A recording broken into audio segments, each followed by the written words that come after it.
Hey guys, I'm Dimension Jump, and today I'll be reviewing The Witcher Season 2, which was released on Netflix for December of 2021.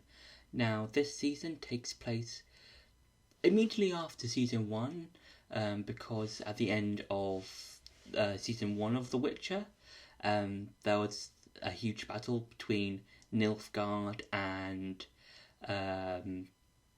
the sorcerer school where Yennefer used to study at, and this starts out with some of the characters like Geralt and one of Yennefer's teachers looking for Yennefer, since she went missing in the battle because she used a giant fire spell to destroy a bunch of the Nilfgaardian troops, and then we follow Geralt, who was united with Ciri at the end of season 1, and he takes her to the place where all the witches go to, so that he can kind of look after Ciri and kind of understand who she is and what will happen next and who's coming after her and stuff like that. And then with Yennefer, throughout part of the season, she's captured by Nilfgaard, and then she then reunites with Jaskier, who was last seen, I think, around the dragon episode. I think was like the second to last episode of season 1, and and then she finds out. So basically, it's kind of different, but also sort of similar. Season 2 is season 1 because there are all these different story threads that this season sets up, and all of them do converge on each other, kind of like how season 1 did it, with the whole multi-timeline coming together, kind of like that. So kind of like how you had, Yennefer's part of the timeline, which then kind of collided with Geralt's, and then their timeline kind of collided with Ciri's timeline. And I think one of the main improvements of this season is the timeline of the season, because it doesn't do the whole we focus on this particular year or whatever. It's now all in one main timeline, and the show does reference this, because there's in one of the episodes where Jaskier is trying to get on a ship which I think has elf refugees or something, because the elves are trying to get to Ciri's home, which got overthrown by the Nilfgaardians, and one of the guys says, there was the whole timeline thing was a bit complicated and stuff like that. So I am glad that the timeline in the first season was addressed. That's quite cool. Gel Morin, I believe that's the name of the Witcher stronghold. It's somewhat interesting because I think in both the books and the games, Gel Morin, I think I'm pronouncing it right, is a place where witches come every once in a while to sort of restock and just sort of stay for a bit, so just so they can recuperate. And I think it's an interesting place. It adds more lore to the show, and there's also a like an anime or an animated movie, I think, which is a prequel to The Witcher, which is quite interesting. I'll probably talk about that in a future review, maybe. And I think with the new characters and stuff like that, when it comes to Gel Morin, because we do get to see a bunch of witches there. It's interesting because because in season 1 you didn't really see any other witches. We kind of did see one witcher in one of the earlier episodes, I believe. But apart from that, there wasn't really any other mention apart from just some throwaway lines in season 1. So seeing other witches is kind of interesting, and they do kind of play a part towards the end, in terms of the final fight in the finale, which I'll probably get to later. The monsters in this show, or in season 2, are a lot more interesting. Well, there are some monsters in that I think are quite interesting.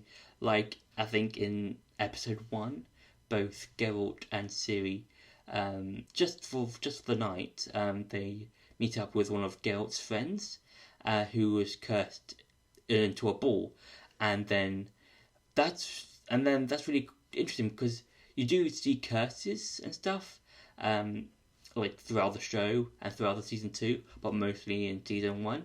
But with this, I do enjoy it, and again, this the guy who's playing the Geralt's friend is all in prosthetics and stuff. So again, it's kind of similar to the guy who plays the goat man in season one, where that was all prosthetics.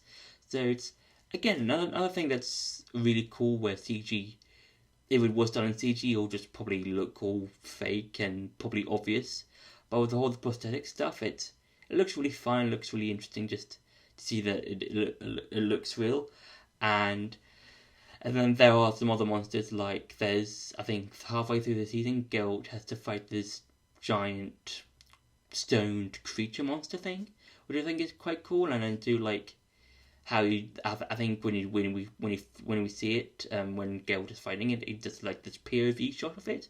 That's quite cool.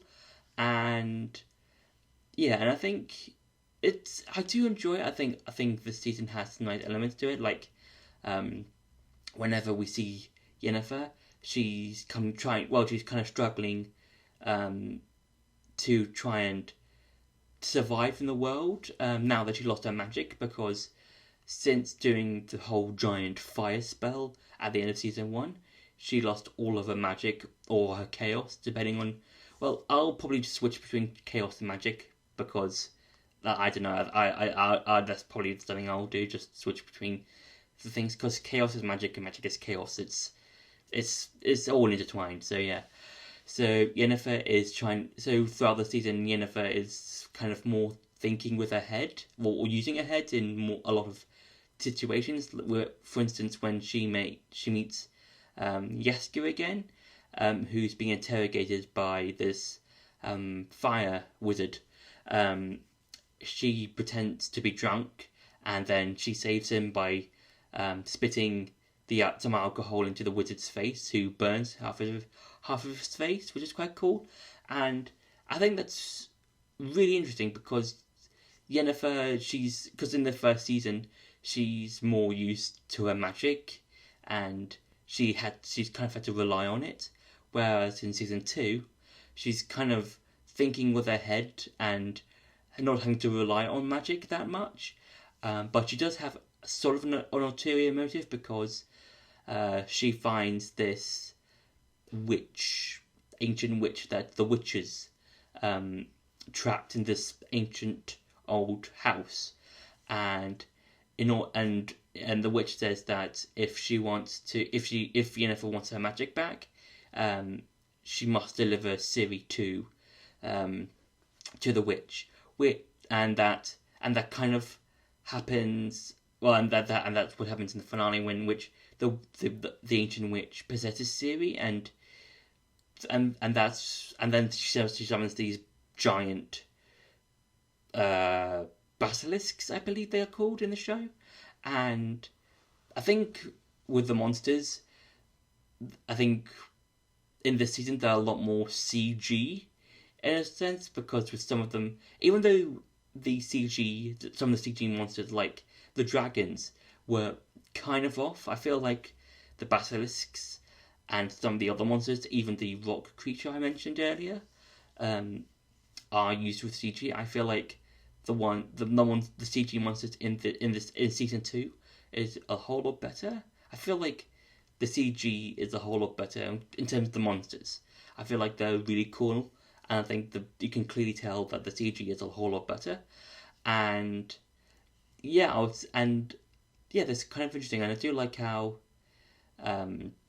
this sets up for the Wild Hunt, which I have heard about a bit in the Witcher 3, from various characters and stuff like that. So it will be interesting to see how the Wild Hunt will appear in future seasons, probably somewhere in season 3. And yeah, I think I think all the actors play the characters really well. I think you can see that I think they know where the characters are now in this season, and they kind of just just add a lot more nuance to the characters in terms of how the characters were in season one compared to season two.